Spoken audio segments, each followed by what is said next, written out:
तो स्वागत है आपका ATV न्यूज़ में। मैं आपके साथ आसिफ शेख।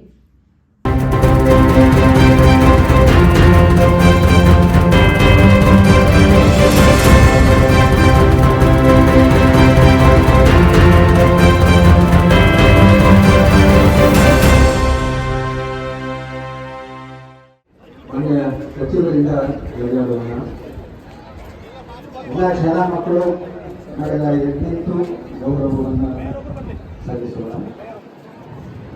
ವೇದಿಕೆಯಲ್ಲಿ ಮಾನ್ಯ ಸಚಿವ ಸಾಹೇಬ್ರವರು, ಮೇಯರ್ ಮೇಡಮ್ ಅವರು, ರಾಷ್ಟ್ರೀಯ ವಂದನಾ ಸೆಟ್.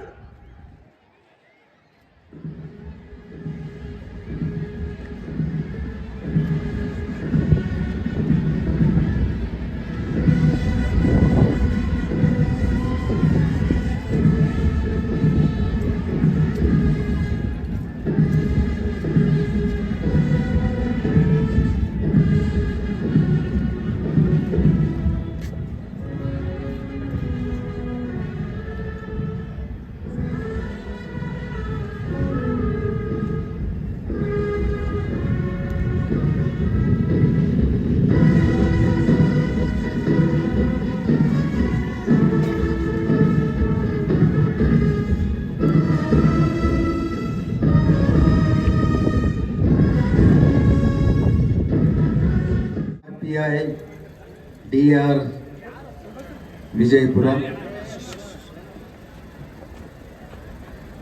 ತೆರೆದ ವಾಹನದಲ್ಲಿ ಡಾಕ್ಟರ್ MB ಪಾಟೀಲ್, ಮಾನ್ಯ ಬೃಹತ್ ಮತ್ತು ಮಧ್ಯಮ ಕೈಗಾರಿಕೆ ಹಾಗೂ ಮೂಲ ಸೌಲಭ್ಯ ಅಭಿವೃದ್ಧಿ ಸಚಿವರು, ಕರ್ನಾಟಕ ಸರ್ಕಾರ ಮತ್ತು ವಿಜಯಪುರ ಜಿಲ್ಲೆಯ ಉಸ್ತುವಾರಿ ಸಚಿವರು ತೆರೆದ ವಾಹನದಲ್ಲಿ ಶಾಲಾ ಮಕ್ಕಳ ತಂಡಗಳ ವೀಕ್ಷಣೆಯೊಂದಿಗೆ ಮಕ್ಕಳಿಗೂ ಕೂಡ ಶುಭವನ್ನು ಹಾರೈಸ್ತಾ ಇದ್ದಾರೆ. ಕರ್ನಾಟಕ ಬಾಲ ವಿಕಾಸ ಅಕಾಡೆಮಿ, ಧಾರವಾಡ, ಬೆಂಗಳೂರು. ಹಾಗೆಯೇ ಮಾನ್ಯ ಅಧ್ಯಕ್ಷರು, ನಗರಾಭಿವೃದ್ಧಿ ಪ್ರಾಧಿಕಾರ ವಿಜಯಪುರ.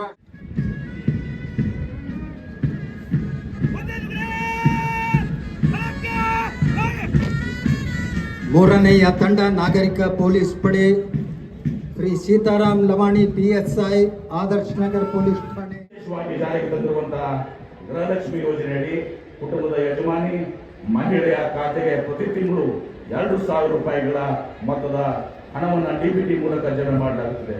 ಜನವರಿ 2024ರಿಂದ ಮೇ 2024ವರೆಗೆ ಅವಧಿಯಲ್ಲಿ 4,84,632 ಫಲಾನುಭವಿಗಳಿಗೆ 472 ಕೋಟಿ ಮೊತ್ತದ ಹಣವನ್ನು DBT ಮೂಲಕ ಜಮೆ ಮಾಡಲಾಗಿದೆ. ಜೂನ್ ಮತ್ತು ಜುಲೈ 2024ರ DBT ಪ್ರಕ್ರಿಯೆಯು ಪ್ರಗತಿಯಲ್ಲಿದೆ. ಗೃಹ ಜ್ಯೋತಿ ಯೋಜನೆ ರಾಜ್ಯದ ಪ್ರತಿ ಮನೆಗೆ ಪ್ರತಿ ತಿಂಗಳಿಗೆ ಗರಿಷ್ಠ 200 ಯೂನಿಟ್ವರೆಗಿನ ಬಳಕೆಯ ಮಿತಿಯಲ್ಲಿ ಉಚಿತ ವಿದ್ಯುತ್ತನ್ನು ಪೂರೈಸಲಾಗುತ್ತಿದ್ದು, ಜನವರಿ 2024ರಿಂದ ಜುಲೈ 2024ವರೆಗೆ ಅವಧಿಯಲ್ಲಿ ಒಟ್ಟು 4,30,000 ಫಲಾನುಭವಿಗಳಿಗೆ 11,343 ಲಕ್ಷ ರೂಪಾಯಿಗಳ ಮೊತ್ತದ ಉಚಿತ ವಿದ್ಯುತ್ತವನ್ನು ಪೂರೈಸಲಾಗಿದೆ. ಯುವನಿಧಿ ಯೋಜನೆ ಇದುವರೆಗೆ 8,100 ಅಭ್ಯರ್ಥಿಗಳು ನೋಂದಣಿಯಾಗಿದ್ದು, ಪದವೀಧರರು ಮತ್ತು ಡಿಪ್ಲೊಮಾ ಅಭ್ಯರ್ಥಿಗಳು ಸೇರಿ ಒಟ್ಟು 2,63 ಲಕ್ಷ ಮೊತ್ತವನ್ನು DBT ಮೂಲಕ ಫಲಾನುಭವಿಗಳ ಖಾತೆಗೆ ಜಮಾ ಮಾಡಲಾಗಿದೆ.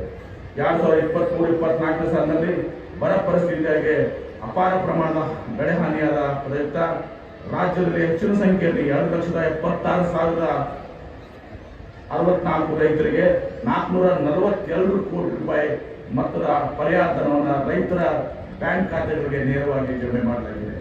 ಪ್ರಸಕ್ತ ಸಾಲಿನ ಮಳೆಗಾಲದಲ್ಲಿ ಸುರಿದ ಮಳೆಯಿಂದಾಗಿ ಜಾನುವಾರುಗಳ ಜೀವಕ್ಕೆ ಅಪಾಯ ಉಂಟಾಗಿದ್ದು ತುಂಬಾ ದುಃಖದ ಸಂಗತಿಯಾಗಿದೆ.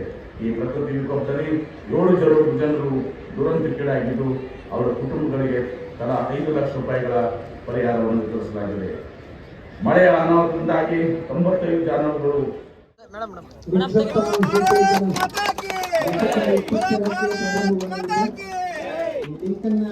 ಇದೀಗ ಅನಾವರಣಗೊಳಿಸ್ತಾ ಇದ್ದೇವೆ.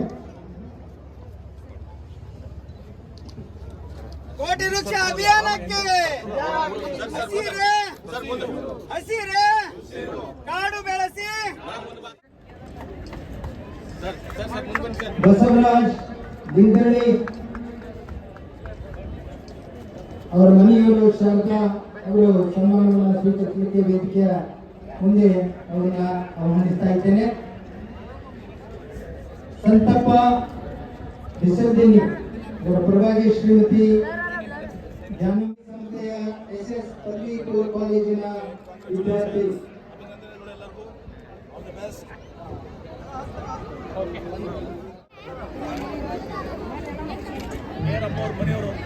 ಓಕೆ